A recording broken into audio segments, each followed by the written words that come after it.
Hello students, welcome back. Making a socialist society, समाजवादी समाज बनाना। ड्यूरिंग द सिविल वार के दौरान the Bolsheviks kept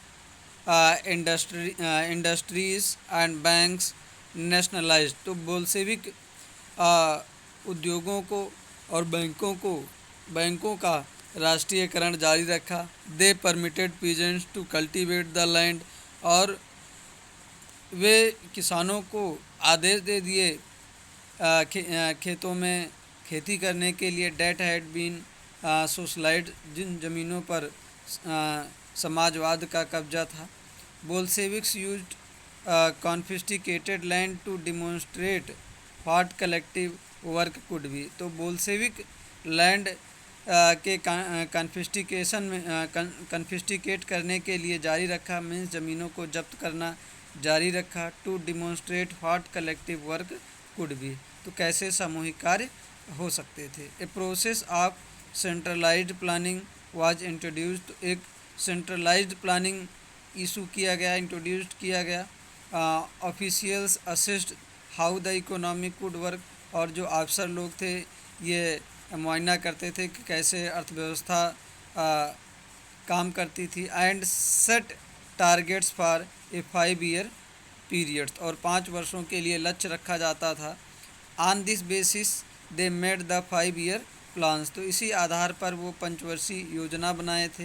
the government fix all prices to promote industrial growth during the first two plans. तो first two plans में government मूल्यों को fix रखा था ताकि औद्योगिक बढ़ावा मिल सके। 1927 and 1932 and 1927 to 1932 and 1933 to 1938, centralized planning led to economic growth. Industrial production increased, centralised planning हुई आर्थिक व्यवस्था के उन्नति के लिए। इंडस्ट्रियल प्रोडक्शन इंक्रीज्ड, औद्योगिक उत्पादन भी बढ़ा between 1929 and 1933 by 100% in case of oil, coal and steel. तो ये इंडस्ट्रियल प्रोडक्शन 100% बढ़ा ऑयल, कोल और एंड स्टील के क्षेत्र में। New factory cities came into beings, तो नई फैक्ट्रियाँ भी इस्टेब्लिश हुई है, शहर डेवलप हुए। However rapid construction led to poor working condition, यद्यपि तेज़ी से निर्माण की वजह से, कंस्ट्रक्शन एक्टिविटी की वजह से जो वर्किंग कंडीशन था, जो मज़दूरों के काम करने की स्थिति थी, वो काफ़ी पुअर हो गई थी, दयनीय हो गई थी।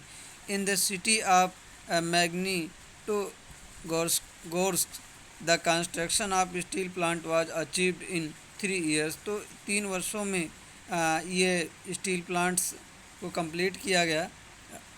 वर्कर्स लिव्ड हार्ड लाइफ, और जो वर्कर्स थे वो हार्ड जीवन जीते थे। एंड द रिजल्ट वाज, जिसका परिणाम क्या था, 550 stoppage of work in the first year ऐलान। तो एक ही साल में जो है ये 550 बार वर्क को रोका गया। इन लिविंग क्वार्टर्स, तो जो लिविंग क्वार्टर्स थे वर्कर्स के, इन द विंटर टाइम, ठंड के मौसम में, एट 40 डिग्रीज बिलो, 40 डिग्री से नीचे तापमान में, people had to climb down from the 4th floor, तो लोगों को 4th फ्लोर से नीचे उतर करके आना पड़ता था। And dashed across the street in order to go to the toilet, तो टॉयलेट जाने के लिए उन्हें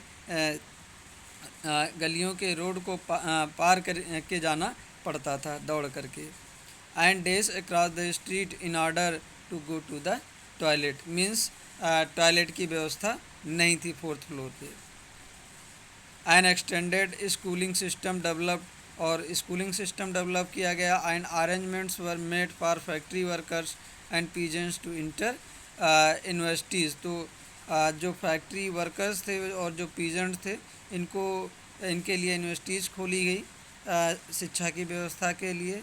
creche were establish in factories for the children of women workers, तो ये जो चिल्ड्रेन थे जो है जो वुमेन वर्कर्स के, इनके लिए फैक्ट्रियों में ही क्रच इस्टेब्लिश किया गया, बनाया गया। Cheap public health care was provided, सस्ता स्वास्थ्य मुहैया कराया गया। Model living quarters were set up for workers, worker के लिए मॉडल लिविंग क्वार्टर्स जो है सेटअप किया गया। बढ़िया मॉडर्न नए स्तर से जो है क्वार्टर बनाए गए, लिविंग रूम बनाए गए वर्कर्स के लिए मॉडर्न तरीके से।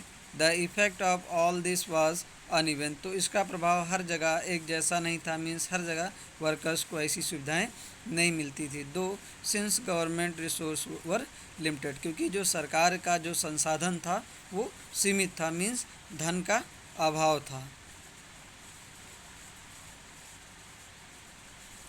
यहाँ पे फिगर नंबर 15 में children at school in Soviet Russia in 1930s, they are studying the Soviet economy, ये सोवियत इकोनॉमी पढ़ रहे हैं।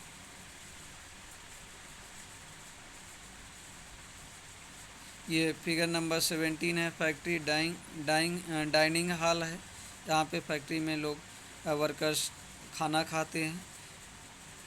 Factory dining hall in the 1930s। Next figure number 16, a child in a Magnitogorsk during the first 5 year plan, he is working for Soviet Russia.